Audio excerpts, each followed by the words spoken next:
from his friends and allies. Thank you very much. We cannot thank you enough. And as a new initiative, the very first in the country on the archives, the archive project, you may not know that University of Ilorin is the first one to have that kind of initiative. And the university is creating what they call a Center for Cultural Studies and Cultural Economy. And this is going to be one of the best projects that will also put your university forward. Let me tell you the significance of what they are doing. When Nigeria recalibrated its economy, I'm not reading the lecture, I don't like to read. Not that I don't like to read for my book, I like to read my lectures. I don't like to read lectures, I like to talk to lectures.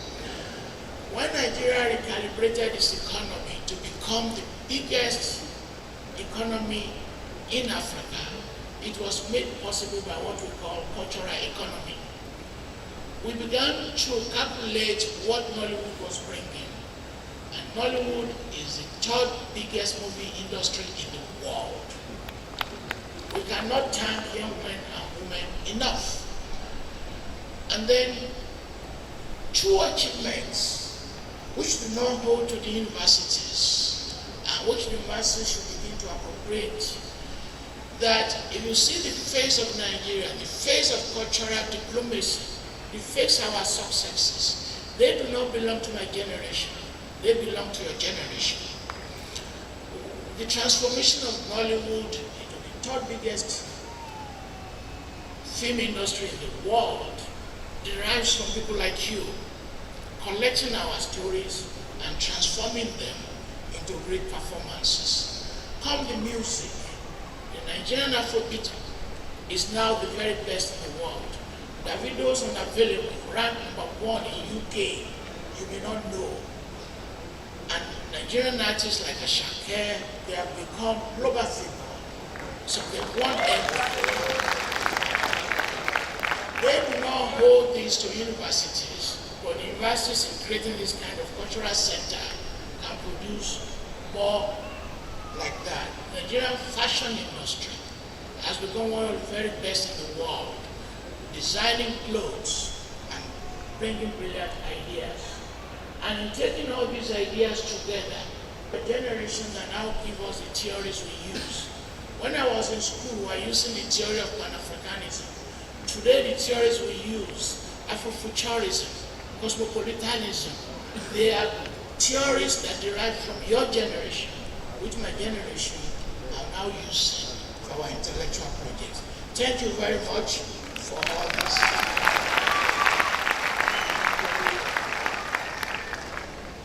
Let me express my gratitude to the Vice Chancellor and his management for inviting me. I've interacted with the Vice Chancellor twice, yesterday and today. He's very calm, he's non-confrontational, and he's a teamwork. And I thank all my colleagues. In February, on February 1820, I had a major stroke. People thought I would die. But here I am. This is my 17th lecture after my stroke. But the reason why I'm bringing it up is that many lecturers from here were sending me good wishes. Our colleagues in religious studies, sociology. I did not know that I have so many friends on this campus. I thank all of you. I thank you very much, and I thank the management. Great Unilorite.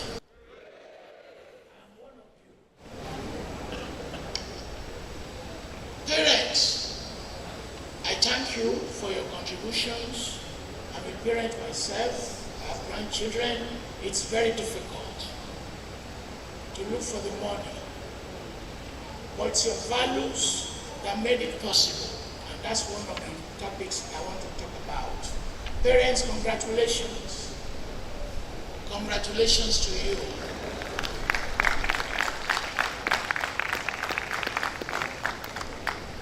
Your efforts and your pain will not be in vain. Amen. Your children will celebrate you. Amen. They will not not disgrace you. Thank you. When I walk in, I want the band, the music you play.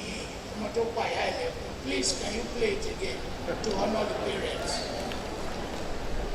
Let us honor the parents.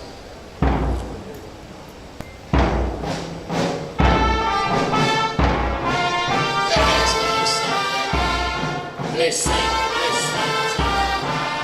Can you sing, please? Oh.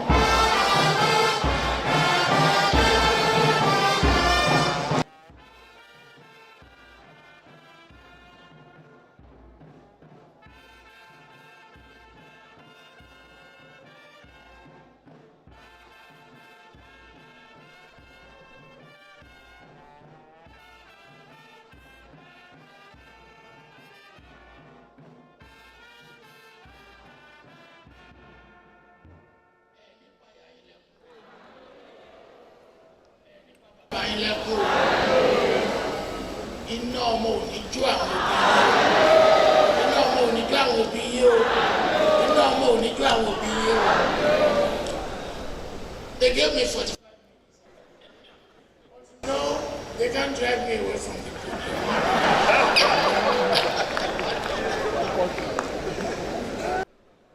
So, I'm speaking on values in 4 related lectures. I've spoken about values and leadership. That without values, that leadership is not going to work. If you were to make Prophet Muhammad the president, Christ the vice president, and you don't change your values, there will be no result. So it's very connected. It's extremely connected. And I'm giving a convocation lecture next week in Benue State on values and religion.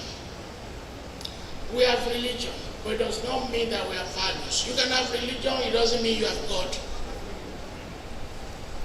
And look at the contradiction. Nigeria is rated as one of the most religious countries in the world, but it is also one of the most corrupt. How can you have that contradiction? If they say we are one of the most religious, we should also be one of the least corrupt. It means connect. That those religions do not produce values. And at the end of the month, Chrisland, where I'm also the convocation lecturer, I'm talking about value science. That what we call science and technology, if you don't put values, you don't add values to them, you are going to enter into serious crisis. We all live in a modern society, some of which means we are departing from customary values. We are prioritizing reason. We are promoting our own individualism. And we are focusing on the present and future. And we are trying to break away from our traditional practices.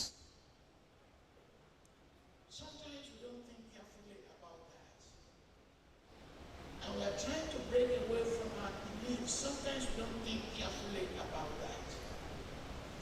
And modernization is a process and a methodology that is telling us about the use of technologies and about a wide range of new possibilities. We are not asking us not to be modern.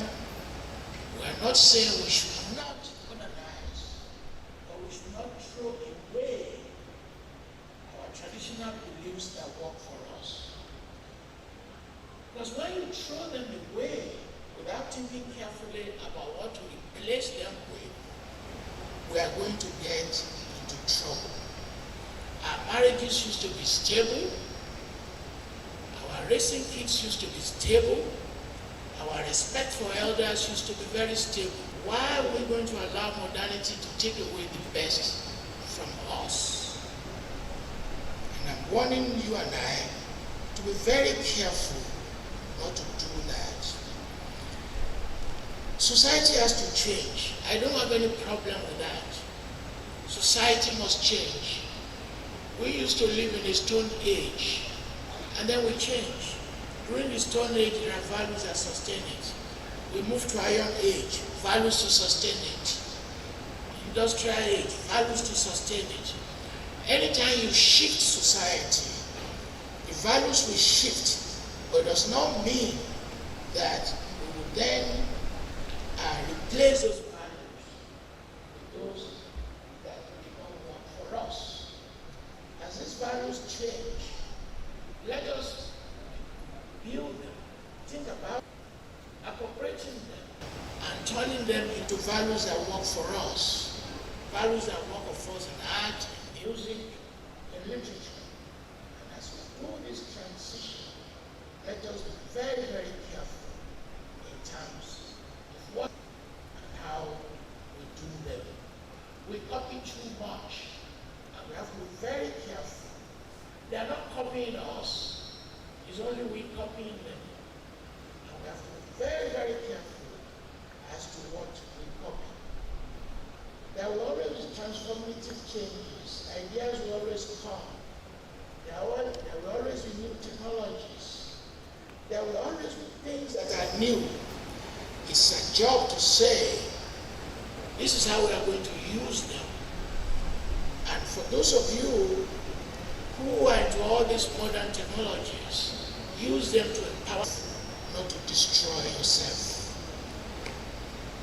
My fellow students, when new ideas come, think in terms of the benefits of the idea, think in terms of the positive values of the ideas, and try a way to do away with the negative.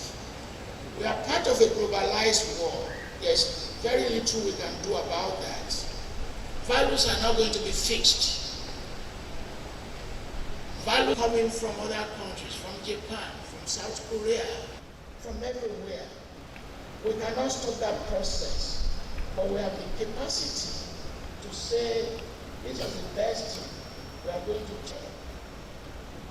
How many white people eat your amala, even when you have introduced it to them?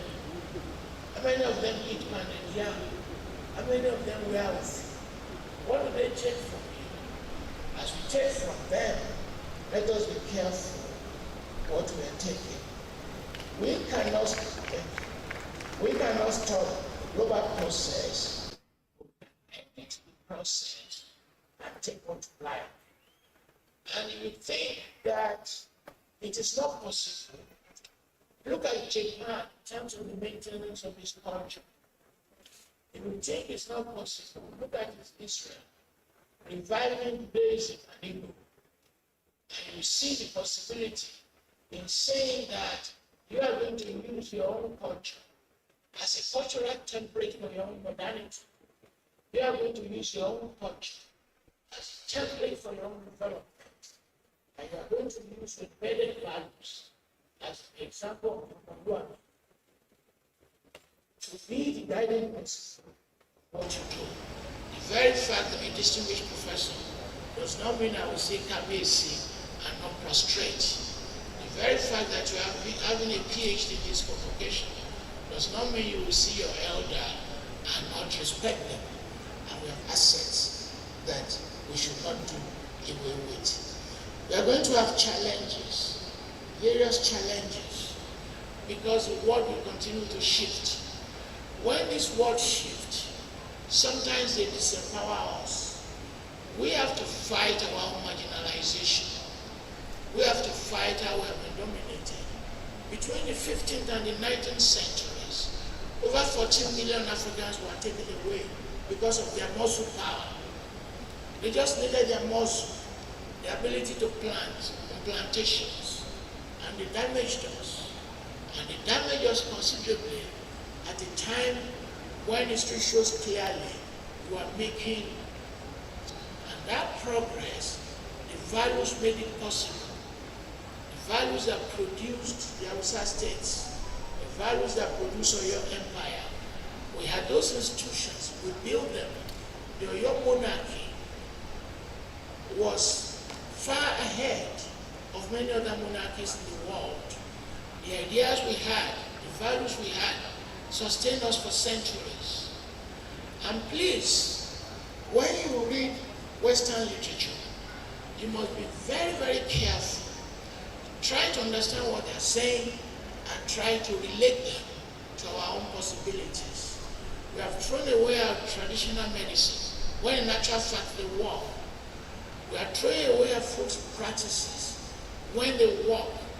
When the equivalent of the World Bank came to this part of the world in the 50s, they said Yoruba food, one of the very best in the world. If you have been tracking the food system and how people look, tell us in the 50s and 60s how many people were big. We have now replaced diseases of the environment with diseases of lifestyle. We are now killing ourselves with high blood pressure, with diabetes, things that our traditional food did not generate for us. Who is the farmer? Who was a farmer? I was a farmer myself. Who eat 3 big meals a day, noodles in the morning, and rice in the afternoon, and pounded yam. We walk to the village, 3 miles there, 3 miles back. Where are you going to get weight from? We had good food. Today, we are throwing away those things. And we have thrown away so many things. When COVID broke out, I was very alarmed. They said we do not have the values to treat COVID. We didn't have the values to treat Ebola. And they began to say Africans will be dropping dead on the streets. As it turns out, more Americans died of COVID than Africans. What did they say? They said we cannot practice isolation. We cannot practice quarantine. We don't know about vaccination. And I was looking at them. What are you talking about? When I was born in 1953, I was born during Chapono, the god of smallpox. We converted Chapono into a virus. Southern Africa, virus produce gods and goddesses based on the understanding of religion. We had viral cults. They say we don't treat isolation. We don't know about isolation. We don't know about quarantine. How have we been treating leprosy, epilepsy, wide range of depression? We've been treating them for centuries with values that work. They say we do not know about vaccination. We know incision. Better is vaccination. When I was very troublesome, my mom took me to a herbalist, ate so many incisions on my head.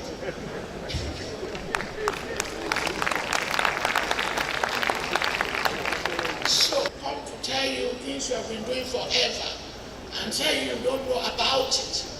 How can somebody who exploited you, dominated you, took you as slaves, and come here to Ilorin and tell you you have no values? How can he be teaching you about human rights? What human rights mean to be enslaving people?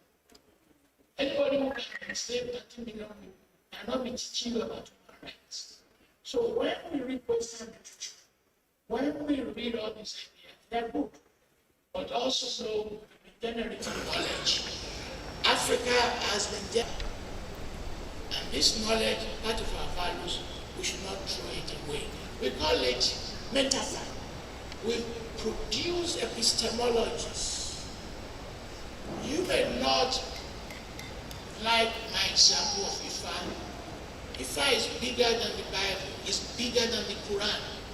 It's produced in this part of the world in terms of the extensiveness of the text. And I've told Vice Chancellors, why can't we have a degree in Ifa?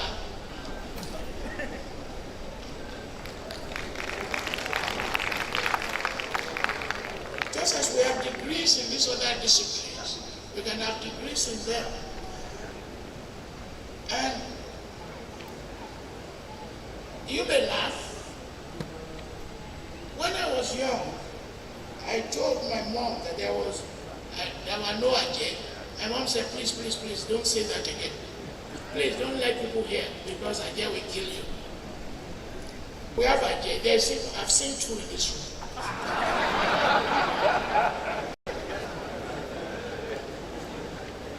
If my voice should disappear, it is not my fault too. So, I said, let's have a department of witchcraft.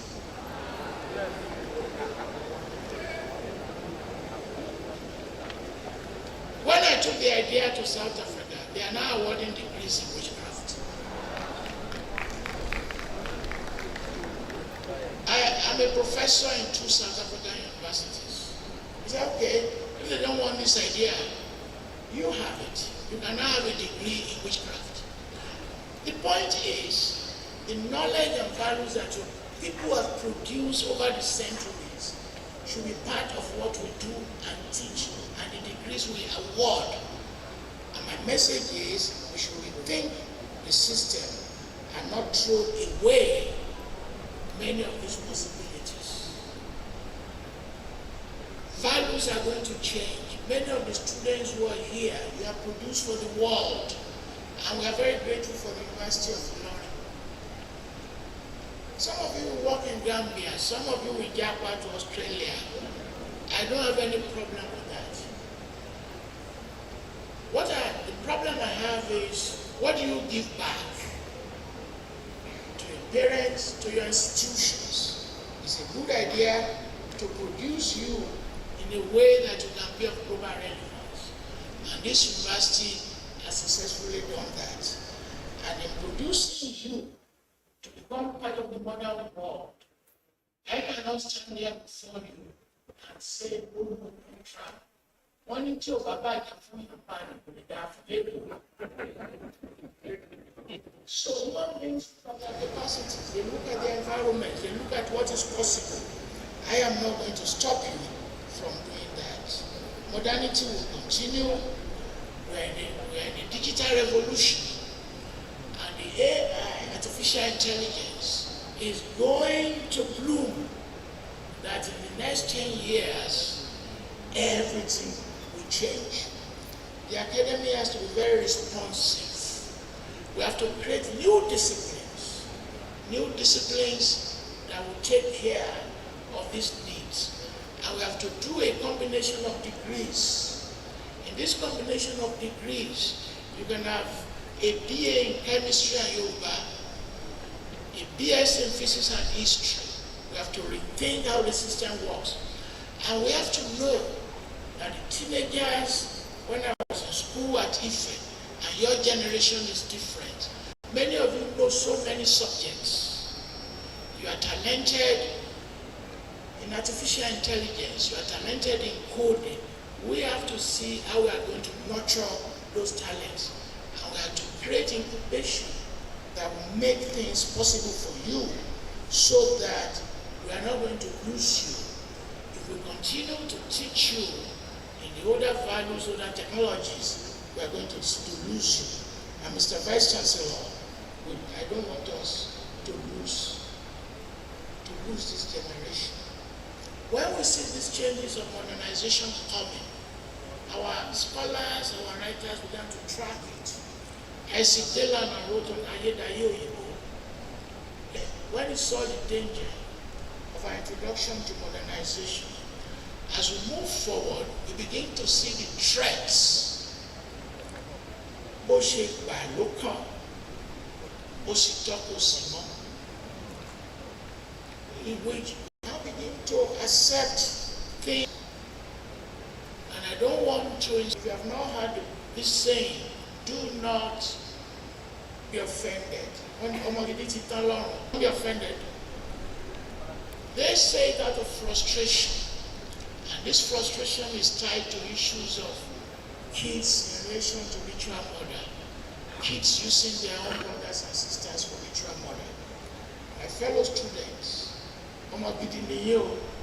please don't ruin your name, don't ruin the name of your families, and do not ruin the names of this great university. Let me begin to conclude, Mr. Vice Chancellor. I've spent more than the time allotted to me. Many students, they're interested in taking their photographs. They will introduce their new boyfriends to their parents and even though Matt is a boy,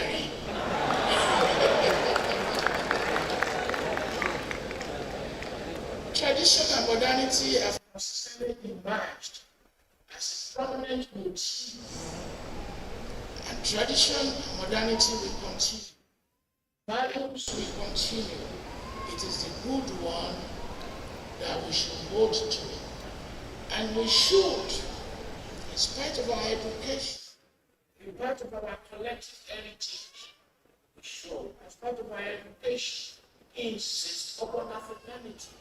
That is the only continent we have. That is the only thing we have. Mr. Vice Chancellor, I want all the students to stand up and join me in a poem recitation. Murasisi Oremi. Let us recite it together. Please, parents can join. Murasi.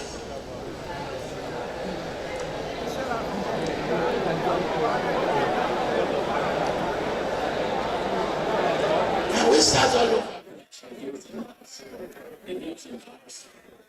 Yes.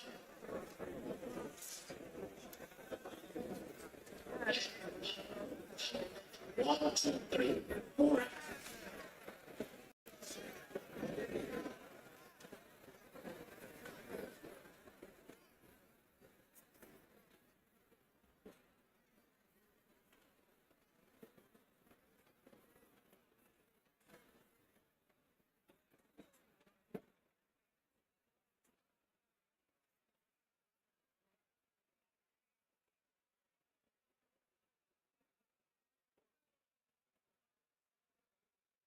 Thank you very much.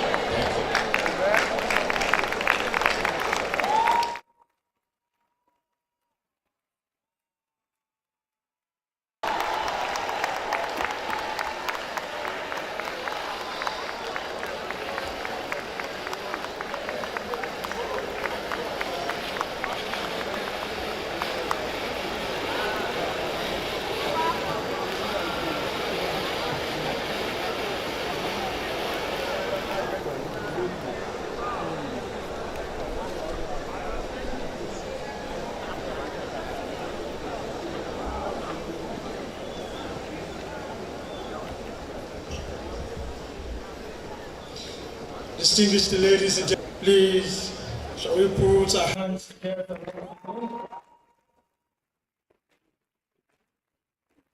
You are distinguished professor of history of the Department of History, University of Texas, Austin, University of America, Professor Ilorin Fanola.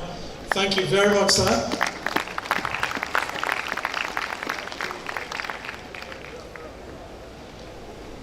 Well, as we know that it's a 2-in-1 program, we'd like to end this aspect of it so that all these very one who's been waiting for the Chancellor of the University to officially pronounce them graduates of the university can have the day.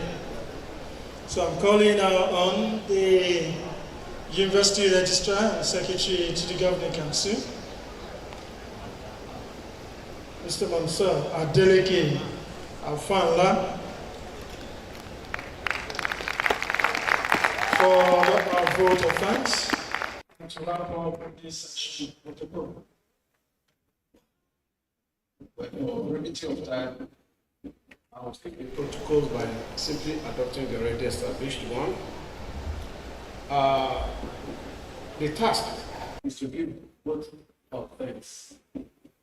And of course, we all know that our education lecturer has actually said a lot about individuals in this hall and the black race at large. The essence of the lecture is that we should be mindful of our values. We should not jettison modernization. We should not jettison our values to modernity and modernization. We are people of honor, that is the black people. And as such, we should not compromise our dignity to any foreign education. The guest lecturer has said it all, that ọmọ gidi ni gbogbo wa níbí báyìí, àwọn ọmọ burúkú ni wọ́n wà níbi tí wọ́n wà lọ́hùn. So we should try to protect that. On behalf of the Council, the management team of the university, under the leadership of the Vice Chancellor, the Senate, staff and students of the university, we want to appreciate our Convocation lecturer for a thought-provoking lecture. How I wish other convocation sessions for tomorrow and Monday will have opportunity of this kind of lecture, and he has then capitulated everything for the tomorrow's graduates as well as the Monday graduates.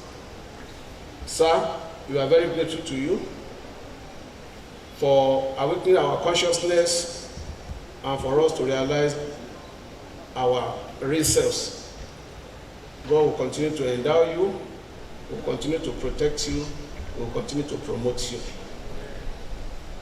While transiting to the next level of the convocation program, it is our tradition in the University of Ilorin that when we have a guest, we appreciate them. We value them a lot, and probably that is the import of today's lecture by the convocation lecturer. When he returns back to the visitor of the university, President Bola Ahmed Tinubu, GCFR, and the Honorable Minister of Education, Professor Tahir Maman, Senior Advocate of Nigeria. I appreciate our Chancellor, the Emir of Katsina, His Royal Highness Alhaji Dr. Abdul Momen Kabir Usman, CFR. Special appreciation goes to the Governor of Kwara State, Malam Abdurrahman Abdurazak, and the Emir of Ilorin, His Royal Highness Alhaji Dr. Ibrahim Sulu Gambari, CFR.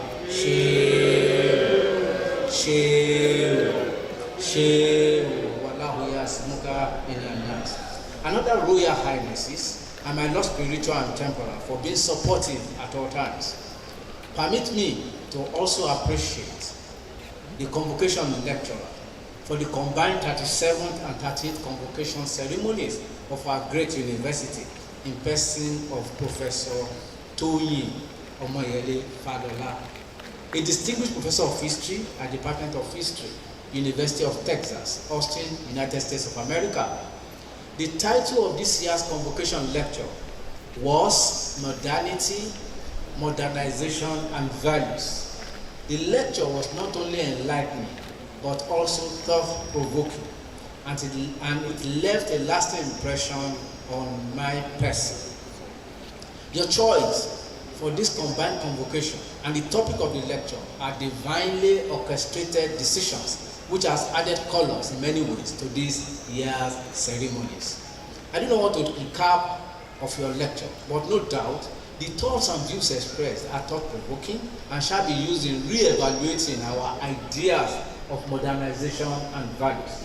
I especially appreciated how you highlighted the importance of values in the face of rapid modernization.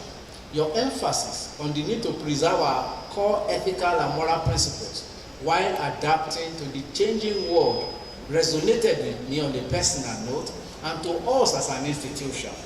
I thank you most sincerely for honoring our invitation to deliver the lecture. My appreciation also goes to Vice Chancellor from other universities across the nation and our eminent guests and personalities who have found time to participate with us on this joyous occasion. I must not fail to recognize the Acting Executive Secretary of National Universities Commission, Mr. Chris Mariaki, the Registrar and Chief Executive of Joint Admissions and Matriculation Board, JAM, Professor Isaac Oloide, and the Executive Secretary of TETFOR, Architect Sonny Echono. I must again use the opportunity to thank members of the Governing Council of the University, principal officers comprising the Deputy Vice Chancellors, the Registrar, the Bursar, and the University. I also appreciate the Provost, College of Health Sciences, Deans of Faculties, Directors of Centers, Heads of Departments, and all our distinguished professors, academic and non-teaching staff, as well as our esteemed students, distinguished guests, esteemed graduates, proud parents, respected alumni, and members of the university community. I extend my warmest congratulations to all the graduates who have worked tirelessly to reach this significant milestone in their lives. Today marks the culmination of years of hard work, dedication, and perseverance. As we celebrate our achievements, I want to remind you that this is not just an end, but the beginning of a new chapter in your lives. You are part of a generation that has the power to shape the future and make a positive impact on society. You have been equipped with the knowledge, skills, and values necessary to navigate the complexities of the world and create positive change. The world is facing significant challenges, from climate change to social inequality, and it's up to you to be the agents of change. I challenge you to think critically, think without a box, be open-minded, and collaborate with others to find solutions. Your education at the University of Ilorin has prepared you for this, and I have no iota of doubt in my mind that you will rise to the challenges. To the parents and guardians, I extend my deepest gratitude for your unwavering support and sacrifices. Your presence here today is a testament of and dedication you have shown towards your children's education. As they embark on this new chapter, continue to be their pillars of strength and encouragement. To our esteemed alumni, I celebrate your achievements and the legacies you have left behind. Your accomplishments serve as an inspiration of education provided by this great university. I urge you to continue to support and mentor our graduates, for your guidance and experience will be invaluable as they navigate the challenges of the world beyond the university walls. I'm proud to announce that our university has achieved remarkable milestones in terms of ranking, both nationally and internationally. This is a testament to the hard work and dedication of our faculty, staff, and students. It is indeed a demonstration of strong determination of becoming the best in Nigeria, and our university has moved up the ranking ladder of leading ivory towers in Nigeria. It is indeed a journey towards the realization of Vision 1-10-500. And for the 10th consecutive year, we again topped the list of most sought after university in the country for 2023. The university continues to enjoy the support of TED Fund as an intervention fund of 954,732,123 naira was allocated to the university by TED Fund for year 2023.